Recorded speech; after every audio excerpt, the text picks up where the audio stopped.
Greetings to you all in the matchless name of our Lord and Savior Jesus Christ. ನಿಮ್ಮೆಲ್ಲರಿಗೂ ಕರ್ತನಾದ ಯೇಸು ಕ್ರಿಸ್ತನ ಅತಿ ಮಧುರ ನಾಮದಲ್ಲಿ ವಂದನೆಗಳು. Today is your day. ಈ ದಿನವೂ ನಿಮ್ಮ ದಿನ. And God is going to do great things. ದೇವರು ಈ ದಿನದಲ್ಲಿ ಶ್ರೇಷ್ಠವಾದ ಕಾರ್ಯಗಳನ್ನು As ಮಾಡಲಿಕ್ಕಿದ್ದಾರೆ. Psalmist says in this way, this is the day the Lord has made. We will be glad and rejoice in it. ಕೀರ್ತನೆಗಳ ಭಾಗದಲ್ಲಿ ಕೀರ್ತನೆಗಾರನು ಹೇಳುತ್ತಾನೆ, ಈ ದಿನವೂ ದೇವರ ದಿನವಾಗಿದೆ, ದೇವರು ಮಾರ್ಪಡಿಸಿದ ದಿನವಾಗಿದೆ, ಇದರಲ್ಲಿ ನಾವು ಸಂತೋಷಿಸೋಣ, ದೇವರು ದೊಡ್ಡ ಕಾರ್ಯಗಳನ್ನು ಮಾಡುತ್ತಾನೆ ಎಂದು. As we are going to listen to the message of New Heart, third episode. ಈ ಸಮಯದಲ್ಲಿ ನಾವು ದೇವರ ವಾಕ್ಯದ ಮೂಲಕವಾಗಿ ನೂತನ ಹೃದಯ ಎಂಬ ವಿಷಯದಲ್ಲಿ ಮೂರನೆಯ ಭಾಗವಾಗಿ ನೋಡಿಕೊಳ್ಳೋಣ. The last two parts we were meditating about the stony heart, stubborn heart, and the heart that God gives with wisdom, with love. ನಾವು ಕಳೆದ ಎರಡು ಭಾಗಗಳಲ್ಲಿ ನೋಡ್ತಾ ಇದ್ದೆವು. ಕಲ್ಲಾದ ಹೃದಯ, ಗಡುಸಾದ ಹೃದಯವನ್ನು ದೇವರು ತೆಗೆದು ಜ್ಞಾನವುಳ್ಳ ಹೃದಯವನ್ನು ಕೊಡುತ್ತಾನೆ ಎಂಬುದಾಗಿ. The heart which is filled with the love of God. ಹೃದಯವು ದೇವರ ಪ್ರೀತಿಯಿಂದ ತುಂಬಿರುವ ಹೃದಯವನ್ನಾಗಿ ದೇವರು ಮಾರ್ಪಡಿಸ್ತಾನೆ ಎಂಬುದಾಗಿ ನೋಡಿದೆವು. With which we can love God wholeheartedly. ನಾವು ದೇವರನ್ನು ಪೂರ್ಣ ಹೃದಯದಿಂದ ಪ್ರೀತಿಸುವ ಹೃದಯವನ್ನು ನಮಗೆ ಕೊಡುತ್ತಾನೆಂದು. With which we can love our neighbors as we love ourselves. ನಾವು ನಮ್ಮನ್ನು ಪ್ರೀತಿಸುವ ಹಾಗೆಯೇ ನಮ್ಮ ನೆರೆಯವರನ್ನು ಪ್ರೀತಿಸುವ ಹೃದಯ. Amen. Amen. A wise man says this way in Proverbs chapter 4 verse 23. ಜ್ಞಾನದ ಮನುಷ್ಯನು ಹೀಗೆ ಹೇಳುತ್ತಾನೆ, ಜ್ಞಾನೋಕ್ತಿಯ ಪುಸ್ತಕದ 4ನೇ ಅಧ್ಯಾಯದಲ್ಲಿ 23rd verse. 23ನೇ ವಚನ. Keep your heart with all diligence, for out of it springs the issues of life. ಎಲ್ಲ ಜಾಗೃತೆಯಿಂದ ನಿನ್ನ ಹೃದಯವನ್ನು ಕಾಪಾಡಿಕೋ, ಯಾಕೆಂದರೆ ಜೀವಧಾರೆಗಳು ಅದರೊಳಗಿನಿಂದ ಹೊರಡುವವು. The other translation says, guard your heart ನಿನ್ನ ಹೃದಯವನ್ನು ಕಾಪಾಡಿಕೋ with all diligence, ನಿನ್ನ ಎಲ್ಲ ಜಾಗೃತೆಯಿಂದ, because from out of it springs the issues of life. ಯಾಕೆಂದರೆ ಎಲ್ಲ ಜೀವಧಾರೆಗಳು ಅದರೊಳಗಿನಿಂದ ಹೊರಡುವವು. So my dear beloved, ಆದ್ದರಿಂದ ಪ್ರಿಯರೇ, God wants you to guard your heart. ದೇವರು ನಿನ್ನ ಹೃದಯವನ್ನು ನೀನು ಕಾಪಾಡಿಕೊಳ್ಳಬೇಕೆಂದು ಬಯಸುತ್ತಾನೆ. John 14:1. ಯೋಹಾನ್ ಬರೆದ ಸುವಾರ್ತೆ 14ನೇ ಅಧ್ಯಾಯದ 1ನೇ ವಚನ. John 14:1. 14ನೇ ಅಧ್ಯಾಯದ 1ನೇ ವಚನ. Let not your heart be troubled. ನಿಮ್ಮ ಹೃದಯವು ಕಳವಳಗೊಳ್ಳದೆ ಇರಲಿ. Believe in God, believe also in me. ನೀವು ದೇವರನ್ನು ನಂಬಿರಿ, ನನ್ನನ್ನು ನಂಬಿರಿ. God doesn't want us to have a troubled heart. ದೇವರಿಗೆ ನಾವು ಕಳವಳದ ಹೃದಯದಿಂದ ಇರುವುದು ಇಷ್ಟವಿಲ್ಲ.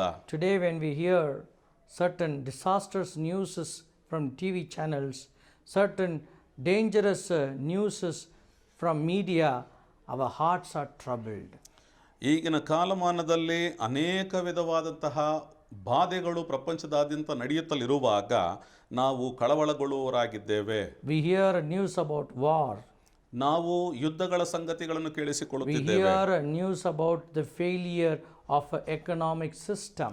ಆರ್ಥಿಕ ಬಿಕ್ಕಟ್ಟಿನ ಒಂದು ಪರಿಸ್ಥಿತಿಯ ಸುದ್ದಿಗಳನ್ನು We ಕೇಳಿಸಿಕೊಳ್ಳುತ್ತಿದ್ದೇವೆ. hear news about new diseases occurring in nations and killing people in large numbers. ಇವತ್ತಿನ ಸಮಯದಲ್ಲಿ ಅನೇಕ ಕೆಟ್ಟ ಕಾಯಿಲೆಗಳ ವಿಷಯದಲ್ಲಿಯೂ ಅನೇಕ ಜನಗಳು ಸಾಯುತ್ತಿರುವ ಸುದ್ದಿಗಳನ್ನು ಕೇಳಿಸಿಕೊಳ್ಳುತ್ತಿದ್ದೇವೆ. And the more we hear these things, our hearts are troubled. ಈ ಎಲ್ಲಾ ಸಂಗತಿಗಳನ್ನು ಕೇಳಿಸಿಕೊಳ್ಳುವಾಗ ನಮ್ಮ ಹೃದಯಗಳು ಕಳವಳಗೊಳ್ಳುತ್ತವೆ. But Jesus says, let not your heart be troubled. ಆದರೆ ಕರ್ತನಾದ ಯೇಸು ಕ್ರಿಸ್ತನು ಹೇಳುತ್ತಾನೆ, ನಿಮ್ಮ ಹೃದಯವು ಕಳವಳಗೊಳ್ಳದೆ ಇರಲಿ ಎಂದು. How to guard our heart from getting into trouble? ನಾವು ಹೇಗೆ ನಮ್ಮ ಹೃದಯವನ್ನು ಕಳವಳದೊಳಗಿನಿಂದ ಹೊರಗೆ The ಕಾಪಾಡಿಕೊಳ್ಳುವುದು? below verse Jesus said, believe. ಅದರಲ್ಲಿ ದೇವರ ಯೇಸು ಕ್ರಿಸ್ತನು ಹೇಳುತ್ತಿದ್ದಾರೆ, ನಂಬಿರಿ ಎಂಬುದಾಗಿ. He wants us to have a heart of faith. ಆತನಿಗೆ ಬೇಕಾಗಿದೆ ನಂಬಿಕೆಯುಳ್ಳ ಹೃದಯ. Hebrews 11, the whole chapter talks about the heroes of faith. ಇಬ್ರಿಯದವರಿಗೆ ಬರೆದ ಪತ್ರಿಕೆಯ 11ನೇ ಅಧ್ಯಾಯವು ಸಂಪೂರ್ಣವಾಗಿ ವಿಶ್ವಾಸದ ವೀರರುಗಳ ಕುರಿತಾಗಿ ಬರೆಯಲ್ಪಟ್ಟಿದೆ. They all didn't live in comfort zone. They went through path of fire, water, dangerous zones, but still they overcome by faith. ಅವರೆಲ್ಲರೂ ಅನೇಕ ವಿಧವಾದಂಥ ಬಾಧೆಗಳಲ್ಲಿಯೂ ಬೆಂಕಿಯಲ್ಲಿಯೂ ನೀರಿನಲ್ಲಿಯೂ ಭಯಂಕರವಾದ ಪರಿಸ್ಥಿತಿಗಳಲ್ಲಿಯೂ ಹೋದಾಗ್ಯೂ ಅವರು ನಂಬಿಕೆಯಲ್ಲಿ ದೃಢಚಿತ್ತರಾಗಿದ್ದರು. Even today, as you're hearing this message, ಇವತ್ತು ಈ ಸಂದೇಶವನ್ನು ಕೇಳುತ್ತಿರುವ ನೀವು, God wants you to have a heart of faith. ನಿಮ್ಮಲ್ಲಿಯೂ ದೇವರು ಎದುರು ನೋಡುತ್ತಾರೆ ನಂಬಿಕೆಯುಳ್ಳ ಹೃದಯ. Bible never promises that the world will be without challenge for a believer. ದೇವರ ವಾಕ್ಯವು ಹೇಳೋದಿಲ್ಲ ವಿಶ್ವಾಸಿಗಳಿಗೆ ಛಲವಿಲ್ಲದೆ ಇರುವ ಜೀವನ ಇದೆ ಎಂಬುದಾಗಿ. Jesus said in John 16:33, in the world you will have many tribulations.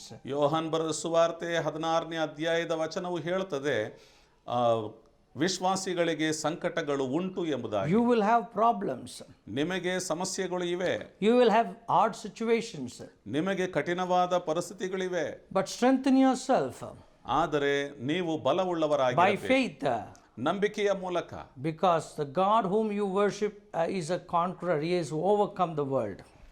ಯಾಕೆಂದರೆ ನೀವು ಆರಾಧನೆ ಮಾಡುತ್ತಿರುವ ದೇವರು ಸರ್ವಶಕ್ತನಾಗಿದ್ದಾನೆ. And he is able to give you the strength to conquer all the situations. ನಿಮ್ಮ ಎಲ್ಲಾ ಪರಿಸ್ಥಿತಿಗಳ ಮಧ್ಯದಲ್ಲಿಯೂ ದೇವರು ತನ್ನ ಶಕ್ತಿಯಲ್ಲಿ ನಿಮ್ಮನ್ನು ನಡೆಸಲು ಶಕ್ತನಿದ್ದಾನೆ. 3 weeks ago, I got a call from one of our members in the church. 3 ವಾರಗಳ ಮೊದಲು ಸಭೆಯ ವಿಶ್ವಾಸಿಗಳ ಒಳಗಿನಿಂದ ಒಬ್ಬರ ದೂರವಾಣಿಯನ್ನು ಕೇಳಿಸಿಕೊಂಡೆ. And she said that she went to every hospital she knew, but they couldn't identify her sickness. ಆ ಸ್ತ್ರೀಯು ಹೇಳಿಕೊಂಡ್ರು, ಅನೇಕ ಆಸ್ಪತ್ರೆಗಳಿಗೆ ಹೋದರೂ ಕೂಡ ನನಗೆ ಏನು ವ್ಯಾಧಿ ಇದೆ ಎಂಬುದನ್ನು ಕಂಡುಕೊಳ್ಳಲಿಕ್ಕೆ ಸಾಧ್ಯವಾಗಲಿಲ್ಲ. Finally, in one hospital, they came to a conclusion saying that you are a diabetic. ಕೊನೆಯದಾಗಿ ಒಂದು ಆಸ್ಪತ್ರೆಯಲ್ಲಿ ಹೇಳಿದರು, ನೀವು ಡಯಾಬಿಟಿಕ್ನಿಂದ ಬಾಧಿತರಾಗಿದ್ದೀರಿ ಎಂಬುದಾಗಿ. And your sugar level is more than 327. ನಿಮಗೆ ಸಕ್ಕರೆಯ ಅಂಶವು 300ಕ್ಕೆ ಮೇಲೆ ಹತ್ತಿದೆ ಎಂಬುದಾಗಿ. She was so shocked. ಅವರು ಬಹಳ ಗಾಬರಿಯಾಗಿದ್ದರು. Because she never imagined that she will be getting infected with this disease of diabetes in so early ages. ಯಾಕೆಂದರೆ ಅಷ್ಟು ಬೇಗನೆ ಚಿಕ್ಕದಾದ ವಯಸ್ಸಿನಲ್ಲಿ ಇಂತಹ ಒಂದು ಕಾಯಿಲೆಗೆ ಒಳಗಾಗುತ್ತೇನೆ ಎಂಬುದನ್ನು ಅವರು ನೆನೆಸಿಯೂ ನೋಡಿರಲಿಲ್ಲ. So she was fully troubled. ಆದ್ದರಿಂದ ಅವರು ಬಹಳ ಬಾಧಿತರಾಗಿದ್ದರು. She couldn't eat, she couldn't sleep.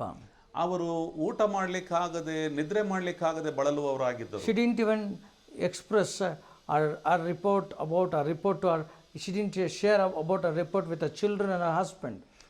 ಆ ಸ್ತ್ರೀಯು ಅವರ ಪತಿ ಮತ್ತು ಮಕ್ಕಳ ಬಳಿಯಲ್ಲಿ ಕೂಡ ಆ ವಿಷಯವನ್ನು ಹೇಳಿಕೊಳ್ಳಲಿಕ್ಕೆ ಮನಸ್ಸಿಲ್ಲದವರಾದರು. She was so broken. ಅವರು ಮನಮುರಿದವರಾಗಿದ್ದರು. And she came for healing prayer. ಅವರು ಸ್ವಸ್ಥತೆಯ ಪ್ರಾರ್ಥನೆಗೆ ಸೇರಿದರು. And it so happened the power of God touched her. ಆ ಸಮಯದಲ್ಲಿ ದೇವರ ಬಲವು ಅವರನ್ನು ಮುಟ್ಟಿತು. She felt the tangible presence of God flowing in her body. ಅವರ ಶರೀರದಲ್ಲಿ ದೇವರ ಪ್ರಸನ್ನತೆಯು ಹರಿಯಿತು. And she went back. ಅವರು ತಿರುಗಿ ಮನೆಗೆ ಹೋದರು. She felt a lot of change in her body. ಅವರ ಶರೀರದಲ್ಲಿ ಬಹಳ ಬದಲಾವಣೆಗಳನ್ನು ಕಂಡು. She went to the doctor. ಅವರು ವೈದ್ಯರ ಬಳಿಗೆ ಹೋದರು. And they did the test again. ತಿರುಗಿ ಅವರು ತಮ್ಮ ಶರೀರವನ್ನು ಪರೀಕ್ಷೆಗೆ ಒಪ್ಪಿಸಿದರು. When the blood report came, they were all shocked to see that she was not diabetic. Her blood report was normal. ಅವರ ರಕ್ತ ಪರಿಶೀಲನೆಯ ನಂತರದಲ್ಲಿ ಬಂದಂತಹ ವಿಷಯ ಅವರಿಗೆ ರಕ್ತದಲ್ಲಿ ಸಕ್ಕರೆಯ ಅಂಶವು ನಾರ್ಮಲ್ ಆದ ಒಂದು ಸಮತೋಲನಕ್ಕೆ ಬಂದಿದೆ ಎಂಬುದಾಗಿ. My dear beloved, ನನ್ನ ಪ್ರಿಯರೇ, when you come to God, ನೀವು ಕರ್ತನ ಬಳಿಗೆ ಬರುವಾಗ, when you come to God's word, ಕರ್ತನ ವಾಕ್ಯದ ಬಳಿಗೆ ಬರುವಾಗ, God's word is able to strengthen you. ದೇವರ ವಾಕ್ಯವು ನಿಮ್ಮನ್ನು ಬಲಪಡಿಸುತ್ತದೆ. And God is able to perform a miracle for you. ದೇವರ ವಾಕ್ಯವು ನಿಮ್ಮ ಬಳಿಯಲ್ಲಿ ಅದ್ಭುತಗಳನ್ನು ನಡೆಸುತ್ತದೆ. But ಆದರೆ if you stick with your problem, ನೀವು ನಿಮ್ಮ ಸಮಸ್ಯೆಗಳಲ್ಲಿ ನಿಂತ್ಕೊಂಡಿರೋದಾದ್ರೆ, if you allow your problems to dictate to you, ನಿಮ್ಮ ಸಮಸ್ಯೆಗಳು ನಿಮ್ಮನ್ನು ಏನು ಮಾಡುತ್ತದೋ ಎಂಬುದಾಗಿ ಅಲ್ಲೇ ನಿಲ್ಲುವುದಾದರೆ, if you keep worrying, ನೀವು ಅದರಲ್ಲೇ ಚಿಂತರಾಗಿದ್ದರೆ, if you continue in worrying, ನೀವು ಚಿಂತೆಯಲ್ಲಿಯೇ ಮುಳುಗುವವರಾಗಿದ್ದರೆ, you will face defeat. ನೀವು ಸೋಲುಗಳನ್ನು ಅನುಭವಿಸುತ್ತೀರಿ. And Satan will gain legal rights over your life. ಮತ್ತು ಸೈತಾನನು ನಿಮ್ಮ ಜೀವನದಲ್ಲಿ ಗೆಲುವನ್ನು ಸಾಧಿಸ್ತಾನೆ. Today the Lord is inviting you ಇವತ್ತು ದೇವರು ನಿಮ್ಮನ್ನು to ಆಹ್ವಾನಿಸ್ತಾನೆ. have a heart of faith. ನೀವು ನಂಬಿಕೆಯುಳ್ಳ ಹೃದಯವುಳ್ಳವರಾಗಿರ್ರಿ ಎಂದು ಆಹ್ವಾನಿಸ್ತಾನೆ. Bible says God never sees the face but the heart. ದೇವರ ವಾಕ್ಯವು ಹೇಳುತ್ತದೆ, ದೇವರು ಮುಖವನ್ನು ನೋಡುವಾತನಲ್ಲ, ಹೃದಯವನ್ನು ನೋಡುವಾತನಾಗಿದ್ದಾನೆ. When you are filled with faith, ಯಾವಾಗ ನೀವು ನಂಬಿಕೆಯುಳ್ಳ ಹೃದಯವುಳ್ಳವರಾಗಿರುತ್ತೀರೋ, you will see all difficult challenges will bow down before you. ನಿಮ್ಮ ಮುಂದೆ ಎಲ್ಲಾ ಕಷ್ಟಕರವಾದಂತ ಪರಿಸ್ಥಿತಿಗಳು ಬದಲಾವಣೆಯಾಗ್ತವೆ. Everything will change. ಎಲ್ಲವೂ ಬದಲಾವಣೆಯಾಗ್ತವೆ. Sickness will leave you. ವ್ಯಾಧಿಗಳು ನಿಮ್ಮನ್ನು ಬಿಟ್ಟು ಹೋಗ್ತವೆ. Poverty will leave you. ಬಡತನಗಳು ನಿಮ್ಮನ್ನು ಬಿಟ್ಟು Curse ಹೋಗ್ತವೆ. will leave you. ಶಾಪಗಳು ಬಿಟ್ಟು Sin ಹೋಗುತ್ತವೆ. will leave you. ಪಾಪವು ಬಿಟ್ಟು ಹೋಗುತ್ತವೆ. Demonic powers will leave you. ಸೈತಾನನ ಶಕ್ತಿಗಳು ಬಿಟ್ಟು ಹೋಗುತ್ತವೆ. Because where the faith works, the enemy cannot work. ಎಲ್ಲಿ ನಂಬಿಕೆಯು ಕಾರ್ಯ ಮಾಡುತ್ತದೋ ಅಲ್ಲಿ ವಿರೋಧಿಯು ಕಾರ್ಯ ಮಾಡಲು ಸಾಧ್ಯವಿಲ್ಲ. So God is inviting you to be bold from inside. ಆದ್ದರಿಂದ ದೇವರು ನಿಮ್ಮನ್ನು ಕರೆಯುತ್ತಲಿದ್ದಾನೆ, ನಿಮ್ಮ ಅಂತರಂಗದಲ್ಲಿ ನೀವು ಬಲವುಳ್ಳವರಾಗಿ. God is calling you to have a heart of faith. ದೇವರು ನಿಮ್ಮನ್ನು ಕರೆಯುತ್ತಾನೆ, ಹೃದಯದಲ್ಲಿ ನಂಬಿಕೆಯುಳ್ಳವರಾಗಿ ಬರ್ರಿ. The word of God says in Romans chapter 10 verse 17, the faith comes by hearing and hearing God's word. ರೋಮಾಪುರದವರಿಗೆ ಬರೆದ ಪತ್ರಿಕೆ 10ನೇ ಅಧ್ಯಾಯದ 17ನೇ ವಚನವು ಹೇಳುತ್ತದೆ, ದೇವರ ವಾಕ್ಯವನ್ನು ಕೇಳುವುದರಿಂದಲೇ ನಂಬಿಕೆಯು ಬರುತ್ತದೆ ಎಂಬುದಾಗಿ. Yes, my dear beloved. ಹೌದು ಪ್ರಿಯ ಸಹೋದರರೇ. Heart is a place where there are many memories are stored. ಹೃದಯವು ಅನೇಕ ವಿಷಯಗಳನ್ನು ಸಂರಕ್ಷಣೆ ಮಾಡುವ ಸ್ಥಳವಾಗಿದೆ. It has many past memories. ಅನೇಕ ನಡೆದು ಹೋದಂತಹ ವಿಷಯಗಳನ್ನು ಸಂರಕ್ಷಣೆ ಮಾಡುವ Bitter ಸ್ಥಳವಾಗಿದೆ. memories. ಕಹಿಯಾದ ಅನುಭವಗಳನ್ನು ಸಂರಕ್ಷಣೆ ಮಾಡುವ ಸ್ಥಳವಾಗಿದೆ. Tough memories. ಕಷ್ಟಕರವಾದ ವಿಷಯಗಳನ್ನು, Hard memories. Hardship memories. ಒರಟಾದಂತಹ ಪರಿಸ್ಥಿತಿಗಳನ್ನು ಭದ್ರಪಡಿಸುವ But ಸ್ಥಳವಾಗಿದೆ. those memories are going to make you weak and make you feel more weak. ಈ ಎಲ್ಲಾ ಅನುಭವಗಳ ಸಂರಕ್ಷಣೆಯು ನಿಮ್ಮನ್ನು ಬಲಹೀನದ ಮೇಲೆ ಬಲಹೀನಪಡಿಸುತ್ತದೆ. But when your heart starts showing the faith of God, ಯಾವಾಗ ನೀವು ದೇವರ ಮೇಲಿನ ನಂಬಿಕೆ ಉಳ್ಳವರಾಗಿ ಮುಂದೆ ಬರ್ತೀರೋ, when your heart is filled with God kind of faith, ಯಾವಾಗ ನಿಮ್ಮ ಹೃದಯಗಳು ನಂಬಿಕೆಯಲ್ಲಿ ತುಂಬುತ್ತದೋ, you will see God's power in action. ನೀವು ನೋಡ್ತೀರಿ ದೇವರ ಬಲವನ್ನು ಕ್ರಿಯೆಯಲ್ಲಿ. Yes, my dear beloved. ಹೌದು ಪ್ರಿಯರೇ, God wants you to have a heart of faith. ದೇವರಿಗೆ ಬೇಕಾಗಿದೆ ನಂಬಿಕೆ ಉಳ್ಳ ಹೃದಯವುಳ್ಳವರು. In past episodes we meditated how to have a pure heart. ನಾವು ಕಳೆದ ಸಂಚಿಕೆಯಲ್ಲಿ ನೋಡಿಕೊಂಡೆವು ಶುದ್ಧ ಹೃದಯವುಳ್ಳವರು ಎಂದು. How to receive wise heart. ನಾವು ಹೇಗೆ ಜ್ಞಾನವುಳ್ಳ ಹೃದಯವನ್ನು ಸಂಪಾದಿಸಿಕೊಳ್ಳುವುದು ಎಂಬುದನ್ನು. God wants us to have the heart of love.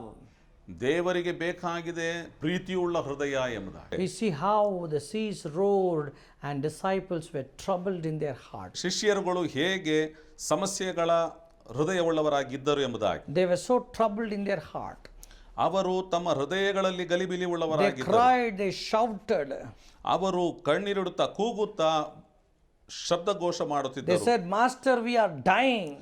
ಗುರುವೇ ನಾವು ಸಾಯುತ್ತಿದ್ದೇವೆಂದು ಕೂಗಾಡಿದರು. Master, we are dying. ಗುರುವೇ ನಾವು ಸಾಯುತ್ತಿದ್ದೇವೆಂದು Their ಕೂಗಾಡಿದರು. hearts were troubled. ಅವರ ಹೃದಯಗಳು ಗಲಿಬಿಲಿಗೊಳಗಾಗಿದ್ದವು. But see, Jesus was relaxing. ಆದರೆ ಕರ್ತನಾದ ಯೇಸು ಕ್ರಿಸ್ತನು ನಿದ್ರಿಸುತ್ತಿದ್ದನು. He was relaxing. ಆತನು ವಿಶ್ರಾಂತಿ He was not troubled. ಆತನಿಗೆ ಗಲಿಬಿಲಿ ಇಲ್ಲ. He was very steadfast. ಆತನು ಸ್ಥಿರವಾಗಿದ್ದನು. He is very strong. ಆತನು ಬಲಯುತನಾಗಿದ್ದನು. When he woke up from the sleep and he questioned his disciples, where is your faith?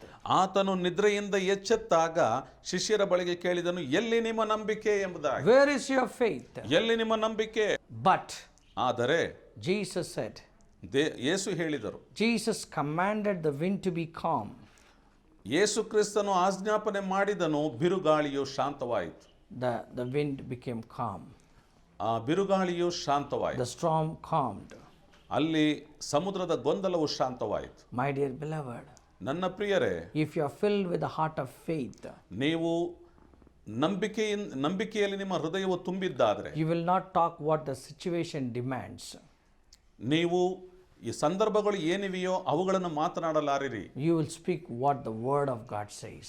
ನೀವು ಮಾತನಾಡ್ತೀರಿ ದೇವರ ವಾಕ್ಯವು ಏನು You will ಮಾತಾಡ್ತದೆ speak ಎಂಬುದನ್ನು. what the Spirit of God says. ನೀವು ಮಾತಾಡ್ತೀರಿ ದೇವರ ಆತ್ಮನೇನು ಮಾತಾಡ್ತಾನೆ And ಎಂಬುದನ್ನು. whatever your Spirit of God says, that Spirit of God's word will reign in that place. ನೀವು ಯಾವಾಗ ಪವಿತ್ರಾತ್ಮನು ಮಾತನಾಡುವುದು ಏನೆಂಬುದನ್ನು ನೀವು ಮಾತಾಡ್ತಿರೋ ಆಗ ಪವಿತ್ರಾತ್ಮನ ಕಾರ್ಯವು ಅಲ್ಲಿ ಪ್ರಕಟವಾಗ್ತದೆ. Yeah, the situation will come under your control. ಆ ಸಂದರ್ಭ ಸನ್ನಿವೇಶಗಳು ನಿನ್ನ ಅಧೀನಕ್ಕೆ ಬರುತ್ತವೆ. You will not go under the control of situation, ನೀನು ಸಂದರ್ಭಗಳಿಗೆ ಅಧೀನನಾಗುವುದಿಲ್ಲ, but situation will come under your control. ಆದರೆ ಸಂದರ್ಭಗಳು ನಿನ್ನ ಅಧೀನಕ್ಕೆ So ಒಳಪಡುತ್ತವೆ. God wants you to have a heart of faith. ಆದ್ದರಿಂದ ದೇವರಿಗೆ ಬೇಕಾಗಿದೆ ನಂಬಿಕೆಯುಳ್ಳ ನಿನ್ನ ಹೃದಯ. Today, ಇವತ್ತು word of God says, ದೇವರ ವಾಕ್ಯವು ಹೇಳುತ್ತದೆ faith comes by hearing. ನಂಬಿಕೆಯು ಕೇಳುವುದರಿಂದ So ಬರುತ್ತದೆ. we need to hear the right messages, ನೀನು ಸರಿಯಾದ ಸಂದೇಶಗಳನ್ನು ಕೇಳಿಸಿಕೊಳ್ಳುವಾಗ, right truth, ಸರಿಯಾದ ಸತ್ಯವನ್ನು which ಕೇಳಿಕೊಳ್ಳುವಾಗ will bring God kind of faith in your life. ಅಂತಹ ವಾಕ್ಯಗಳು ನಿನ್ನ ಹೃದಯದಲ್ಲಿ ನಂಬಿಕೆಯನ್ನು ತರ್ತದೆ. Those kind of words will activate divine power in your life. ಅಂತಹ ವಾಕ್ಯಗಳು ನಿನ್ನ ಜೀವನದಲ್ಲಿ ಅದ್ಭುತವಾದ ಶಕ್ತಿಯನ್ನು Those ಪ್ರಕಟಪಡಿಸುತ್ತವೆ. kind of words will help you to look the life with the lens of God. ಅಂತಹ ವಾಕ್ಯಗಳು ನಿನ್ನ ಜೀವನವನ್ನು ಸಮೃದ್ಧಿಪಡಿಸುತ್ತದೆ. You will see not like man sees, you will start seeing like how God sees. ನೀನು ಎಲ್ಲಾ ಮನುಷ್ಯರುಗಳು ನೋಡುವ ರೀತಿಯಾಗಿ ನೋಡೋದಿಲ್ಲ, ದೇವರು ಹೇಗೆ ನೋಡುತ್ತಾನೋ ಹಾಗೆ ನೋಡುವವನಾಗಿರುತ್ತಿ. For an example, ಒಂದು ಉದಾಹರಣೆ, when Samuel went to the house of David, ಸಮುವೇಲನು ದಾವಿದನ ಮನೆಗೆ ಹೋದಾಗ he was looking at the brothers of David as next king. ಅಲ್ಲಿ ದಾವಿದನ ಸಹೋದರರಲ್ಲಿ ಯಾರೋ ಒಬ್ಬರು ನಂತರದ ರಾಜನಾಗಲಿಕ್ಕಿದ್ದಾನೆಂಬುದಾಗಿ. Because he was watching their structures. ಯಾಕೆಂದರೆ ಅವನು ದಾವಿದನ ಸಹೋದರರ ಶರೀರಗಳ ಭಾವವನ್ನು ನೋಡುತ್ತಿದ್ದನು. And their body build. ಅವರ ಶರೀರಗಳ ಬಲಿಷ್ಠತೆಯನ್ನು ನೋಡುತ್ತಿದ್ದನು. And thinking that this might be the person might God has chosen to be the king over Israel. ಇವರಲ್ಲಿಯೇ ಒಬ್ಬರನ್ನು ದೇವರು ಇಸ್ರಾಯೇಲ್ನ ಮೇಲೆ ಅರಸನನ್ನಾಗಿ ಮಾಡಲಿಕ್ಕಿದ್ದಾನೆಂದು ನೆನೆಸಿದನು. 1 Samuel chapter 16 verse 7. 1 ಸಮುವೇಲ 16ನೇ ಅಧ್ಯಾಯದ 7ನೇ ವಚನವು, God says, ದೇವರು ಹೇಳಿದನು, God never sees like man sees. ದೇವರು ಮನುಷ್ಯರುಗಳು ನೋಡುವ ರೀತಿಯಲ್ಲಿ ನೋಡುವಾತನಲ್ಲ. God sees the inner appearance. ದೇವರು ನೋಡುವಂಥದ್ದು ಅಂತರಂಗವನ್ನು. So God saw David as a king. ದೇವರು ನೋಡಿದ್ದು ಏನಂದ್ರೆ ದಾವಿದನನ್ನು ಅರಸನನ್ನಾಗಿ ನೋಡಿದನು. David as a king. ದಾವಿದನು ಅರಸನಾಗಿ, though he was last in his house, though David was the last son of his father in the house, ದಾವಿದನು ತನ್ನ ತಂದೆಯ ಕೊನೆಯ ಮಗನಾಗಿದ್ದನು. though he didn't have an experience of war, ದಾವಿದನಿಗೆ ಯುದ್ಧದ ಯಾವುದೇ ಅನುಭವಗಳಿರಲಿಲ್ಲ. but God saw the potential in him to make him a king over Israel. ಆದರೆ ದೇವರ ದೃಷ್ಟಿಯಲ್ಲಿ ದಾವಿದನನ್ನು ಇಸ್ರಾಯೇಲ್ನ ಮೇಲೆ ಅರಸನನ್ನಾಗಿ ಮಾಡಬೇಕೆಂದು ದೃಷ್ಟಿ ಇಟ್ಟಿದ್ದನು. My dear beloved, ನನ್ನ ಪ್ರಿಯರೇ, God of David is our God. ದಾವಿದನ ದೇವರೇ ನಮ್ಮ ದೇವರು. When your heart is filled with faith, ಯಾವಾಗ ನಮ್ಮ ಹೃದಯವು ನಂಬಿಕೆಯಲ್ಲಿ ತುಂಬಿರುತ್ತದೋ, you see what happened to David. ದಾವಿದನಿಗೆ ಏನು ನಡೆಯುತ್ತೆ ಎಂದು ನೋಡೋಣ. He was so bold enough to go and face Goliath. ಅವನು ಗೊಲಿಯಾತನನ್ನು ಕೊಲ್ಲುವುದಕ್ಕೆ ಮುಂದಾಗಿ ನಿಂತಿದ್ದನು. He was not afraid like his brothers. ದಾವಿದನು ಅವನ ಸಹೋದರರ ಹಾಗೆ ಭಯಪಡಲಿಲ್ಲ. He was not afraid like his king Saul. ಅರಸನಾದ ಸೌಲನ ಹಾಗೆ ಅವನು He ಭಯಪಡಲಿಲ್ಲ. was very bold. ಅವನು ಧೈರ್ಯವಾಗಿ And he ನಿಂತಿದ್ದನು. said that, ಅವನು ಹೀಗೆ ಹೇಳುತ್ತಾನೆ, today my God will give you in my hands. ಇವತ್ತು ನಿನ್ನನ್ನು ನನ್ನ ದೇವರು ನನ್ನ ಕೈಯಲ್ಲಿ ಕೊಟ್ಟಿದ್ದಾನೆ. The man with a heart of faith. ಆ ಮನುಷ್ಯನು ನಂಬಿಕೆಯುಳ್ಳ ಹೃದಯವುಳ್ಳವನಾಗಿದ್ದನು. He was able to defeat Goliath. ಅವನು ಗೊಲ್ಯಾತನನ್ನು ಸೋಲಿಸಿದನು. Today, my friends, ಇವತ್ತು ಸ್ನೇಹಿತರೆ, you can defeat every situation which is coming against you. ಇಂದು ನಿಮಗೆ ವಿರುದ್ಧವಾಗಿ ಎದ್ದೇಳುವಂತಹ ಎಲ್ಲಾ ಸೋಲುಗಳನ್ನು ಸೋಲಿಸುವವರಾಗಿರ್ತೀರಿ. You can defeat every giant that is rising against you. ನಿಮಗೆ ವಿರುದ್ಧವಾಗಿ ಎದ್ದೇಳುವಂತಹ ಎಲ್ಲಾ ಭಯಂಕರತೆಗಳನ್ನು ಸೋಲಿಸುವವನಾಗಿರುತ್ತೀರಿ. You can defeat every situation that is commanding you to lose. ನೀನು ಕಳೆದುಕೊಂಡಂತ ಎಲ್ಲಾ ಸಂದರ್ಭಗಳನ್ನು ಇವತ್ತು ನೀನು ಸೋಲಿಸುವವನಾಗಿದ್ದೀರಿ. You can rise up against all situation which is demanding your downfall. ನೀನು ಯಾವುದರಲ್ಲಿ ಕಡಿಮೆಯಾಗಿದೆಯೋ ಅವುಗಳೆಲ್ಲವನ್ನು ಹೆಚ್ಚಿಸುವವನಾಗಿರುತ್ತಿ ಈ ದಿನದಲ್ಲಿ. So let us bow our heads now. ನಮ್ಮ ತಲೆಗಳನ್ನು ಬಾಗಿಸೋಣ ಈ ಸಮಯದಲ್ಲಿ. Cry out to God this wonderful time. ದೇವರಿಗೆ ಕೃತಜ್ಞತೆಯನ್ನು ಹೇಳೋಣ ಈ Cry out ಸಮಯದಲ್ಲಿ. to God ಕರ್ತನ ಬಳಿಯಲ್ಲಿ ಕೂಗಿಕೊಳ್ಳೋಣ. and say, Lord, ಕರ್ತನೇ, I want to lead a heart which is full of faith. ನಾನು ನನ್ನ ಹೃದಯದಲ್ಲಿ ಪೂರ್ಣವಾದ ನಂಬಿಕೆಯುಳ್ಳವನಾಗಿ ನಡೆಸಲ್ಪಡಬೇಕು. I want to lead a life filled with God kind of faith. ನಾನು ನನ್ನ ಜೀವನದಾರಭ್ಯ ನಂಬಿಕೆಯುಳ್ಳ ಹೃದಯವುಳ್ಳವನಾಗಿ ನಡೆಸಲ್ಪಡಬೇಕು. I don't want to carry the troubled heart. ನಾನು ಗೊಂದಲದ ಹೃದಯವನ್ನು I don't ಇಟ್ಟುಕೊಳ್ಳಬಾರದು. want to have a disbelieving heart. ನಾನು ಅವಿಶ್ವಾಸದ ಹೃದಯವುಳ್ಳವನಾಗಿರಬಾರದು. I want to have a heart of faith. ನನಗೆ ನಂಬಿಕೆಯುಳ್ಳ ಹೃದಯ ಬೇಕು. Fill me, Lord. ನನ್ನನ್ನು ತುಂಬಿಸು ಕರ್ತನೆ, Fill me, Lord. ತುಂಬಿಸು ಕರ್ತನೆ, Fill me, Lord. ತುಂಬಿಸು ಕರ್ತನೆ. Will you call unto the name of the Lord today? ಇವತ್ತು ಕರ್ತನ ನಾಮದಲ್ಲಿ ಕೇಳಿಕೊಳ್ತೇನೆ. Let us call the name of the Lord. ಕರ್ತನಾದ ಯೇಸು ಕ್ರಿಸ್ತನ ಬಳಿಯಲ್ಲಿ ಕೇಳಿ, Let us pray. ಕರ್ತನ ಬಳಿಯಲ್ಲಿ ಪ್ರಾರ್ಥನೆ ಮಾಡೋಣ. Father God, ತಂದೆಯಾದ ದೇವರೇ, I thank you for this message. ಈ ಸಂದೇಶಕ್ಕಾಗಿ ನಿನಗೆ ಕೃತಜ್ಞತೆ. Lord, you want us to be strong. ನಾನು ಇನ್ನು ಬಲ ಹೊಂದಿಕೊಳ್ಳಬೇಕು. Lord, you want us to be strong like David. ನಾನು ದಾವಿದನ ಹಾಗೆ ಬಲವುಳ್ಳವನಾಗಬೇಕು. Lord, you want us to be strong like Daniel. ನಾನು ದಾನಿಯೇಲನ ಹಾಗೆ ನಾನು ಬಲವುಳ್ಳವನಾಗಬೇಕು. Lord, give your people the heart of faith. ನಿಮ್ಮ ಜನಗಳಿಗೆ ಕೊಟ್ಟಂತಹ ನಂಬಿಕೆಯ ಹೃದಯವನ್ನು ನನಗೆ ಕೊಡು. Give everyone who's watching this program the heart of faith. ಈ ಸಂದೇಶವನ್ನು ಕೇಳುತ್ತಿರುವ ಪ್ರತಿಯೊಬ್ಬರಿಗೂ ನಂಬಿಕೆಯುಳ್ಳ ಹೃದಯವನ್ನು ಕೊಡು. Fill their hearts with hope. ಅವರ ಹೃದಯಗಳನ್ನು ಭರವಸೆಯಲ್ಲಿ ತುಂಬಿಸು. Let worries go. ಅವರಿಗಿರುವಂತ ಸಮಸ್ಯೆಗಳು Troubles go. ಸಮಸ್ಯೆಗಳು ಬದಲಾವಣೆ, Unwanted fears go. ಬೇಡವಾಗಿರುವಂತ ಭಯಗಳು ಬಿಟ್ಟು ತೊಲಗಲಿ. Let your divine strength come upon them. ಅವರಿಗೆ ಅದ್ಭುತವಾದ ಶಕ್ತಿ ಅವರ ಮೇಲೆ ಇಳಿಯಲಿ. Let the divine strength come upon them. ಅದ್ಭುತವಾದ ನಿನ್ನ ಶಕ್ತಿ ಅವರ ಮೇಲೆ ಇಳಿಯಲಿ. Let your divine strength come upon them. ಅವರ ಮೇಲೆ ನಿನ್ನ ಅದ್ಭುತವಾದ ಶಕ್ತಿ ಇಳಿಯಲಿ. Sister Sharda, Lord is touching you right now. ಸಹೋದರಿ ಶಾರದಾ, ನಿಮ್ಮನ್ನು ಕರ್ತನು ಮುಟ್ಟುತ್ತಲಿದ್ದಾನೆ. Fear is leaving you right now. ಈಗ ನಿನ್ನಲ್ಲಿರುವಂತ ಭಯ ನಿನ್ನನ್ನು ಬಿಟ್ಟು ಅಗಲ್ತಾ For ಇದೆ. past 6 months you have gone through many losses. ಕಳೆದ 6 ತಿಂಗಳಿಂದ ಅನೇಕ ಕಳೆಯುವಿಕೆಗಳು ನೀನು But the ಅನುಭವಿಸಿದ್ದಿ. Lord is strengthening you this time. ಆದರೆ ಈಗ ನಿನ್ನನ್ನು ದೇವರು ಬಲಪಡಿಸುತ್ತಿದ್ದಾನೆ. God is going to do something new in your life. ಕರ್ತನು ನಿನ್ನ ಜೀವನದಲ್ಲಿ ಹೊಸತಾದವನ್ನನ್ನು ಮಾಡುತ್ತಲಿದ್ದಾನೆ. Thank you, Jesus. ಕೃತಜ್ಞತೆಗಳು ಯೇಸುವೆ. Thank you, Jesus. ಕೃತಜ್ಞತೆಗಳು ಯೇಸುವೆ. I see Mahendra coming before my eyes. ನನ್ನ ಕಣ್ಣ ಮುಂದೆ Mahendra ಎಂಬರು ಕಾಣಿಸಿಕೊಳ್ಳುತ್ತಿದ್ದಾರೆ. The job you're looking for. ನೀನು ಕೆಲಸಕ್ಕಾಗಿ ಹುಡುಕುತ್ತಿದ್ದಿ. There's a miracle coming your way in Jesus' name. ಯೇಸು ಕ್ರಿಸ್ತನ ಹೆಸರಿನಲ್ಲಿ ಅದ್ಭುತವು ಬರುತ್ತಿದೆ ನಿನ್ನ ಮುಂದೆ. Amen. Amen. Hallelujah. Hallelujah. I see a house half-built structure. ಒಂದು ಮನೆಯ ಒಂದು ಕಟ್ಟಡವನ್ನು ಕಾಣ್ತಿದ್ದೇನೆ. You have not completed your house ನೀನು ನಿನ್ನ ಮನೆಯನ್ನು ಸಂಪೂರ್ಣಗೊಳಿಸಲಿಕ್ಕಾಗದಿದ್ದಿ. because of the finances. ಯಾಕೆಂದ್ರೆ ಆರ್ಥಿಕ ಬಿಕ್ಕಟ್ಟಿನ ನಿಮಿತ್ತ. But now onwards the Lord will supply supernaturally. ಈ ದಿನದಿಂದ ದೇವರು ನಿನ್ನ ವಿಷಯಗಳನ್ನು ಸಂಧಿಸ್ತಾನೆ. And you will complete this house very shortly. ನಿನ್ನ ಮನೆಯನ್ನು ನೀನು ಬೇಗನೆ ಪೂರ್ಣಗೊಳಿಸುವಿ. I see somebody asking the Lord to fill them with the Holy Spirit. ಕೆಲವರು ಕೇಳಿಕೊಳ್ತಿದ್ದೀರಿ, ನನ್ನನ್ನು ಪರಿಶುದ್ಧಾತ್ಮನ ಅಭಿಷೇಕದಲ್ಲಿ ತುಂಬಿಸಿ. Right now the Lord is giving you heavenly language. ಈಗಲೇ ನಿನಗೆ ಪರಲೋಕದ ಭಾಷೆಯನ್ನು ಆತನು ಕೊಡುತ್ತಾನೆ. Speak out. ಮಾತನಾಡು. Rejoice. ಸಂತೋಷಿಸು. And be blessed. ಆಶೀರ್ವಾದವನ್ನು ಹೊಂದಿಕೋ. Thank you, Jesus. ಕೃತಜ್ಞತೆಗಳು ಯೇಸುವೆ. Bless everyone. ಎಲ್ಲರನ್ನೂ ಆಶೀರ್ವದಿಸು. Let their sickness disappear.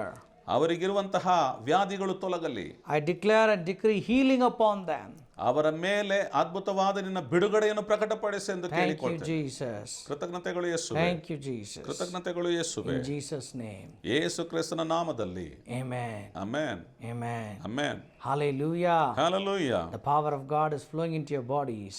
ದೇವರ ಬಲವು ನಿಮ್ಮ ಶರೀರಗಳಲ್ಲಿ ಸಂಚಲಿಸ್ತಾ into ಇದೆ. your homes, ನಿಮ್ಮ ಮನೆಗಳಲ್ಲಿದೆ. into your family, ನಿಮ್ಮ ಕುಟುಂಬಗಳಲ್ಲಿ ಸಂಚಲಿಸುತ್ತಿದೆ. and definitely the Lord has touched you.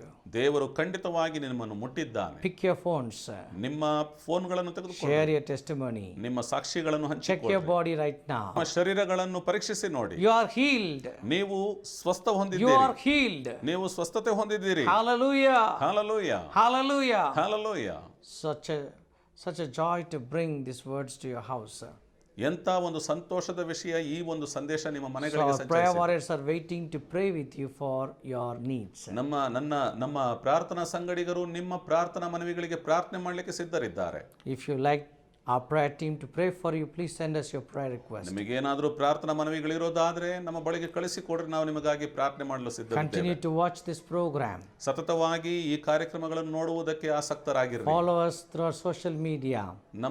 ನಮ್ಮ ಒಂದು ಸಂದೇಶವನ್ನು ಮುಂದುವರಿಸಿಕೊಳ್ಳ್ರಿ. And not only that, ಅದು ಮಾತ್ರವಲ್ಲದೆ we have an online Bible school. ನಮಗೆ ನಮ್ಮ ಬಳಿಯಲ್ಲಿ ಅಂತರ್ಜಾಲದ ಬೈಬಲ್ ಪಾಠಶಾಲೆ ನಡೆಯುತ್ತಿದೆ. If you wanted to know more about it, you can contact us through the mail given on the screen. ಅದನ್ನು ಹೆಚ್ಚುವರಿಯಾಗಿ ನೀವು ತಿಳ್ಕೊಳ್ಳಿಕ್ಕೆ ಬಯಸುವುದಾದರೆ ನೀವು ಮೇಲ್ ಮಾಡಬಹುದು, ಮಾತ್ರವಲ್ಲದೆ ವಿಳಾಸಕ್ಕೆ ಸಂಪರ್ಕಿಸಬಹುದು. May the living God bless you. ಜೀವಸ್ವರೂಪನಾದ ದೇವರು ನಿಮ್ಮನ್ನು ಆಶೀರ್ವದಿಸಲಿ.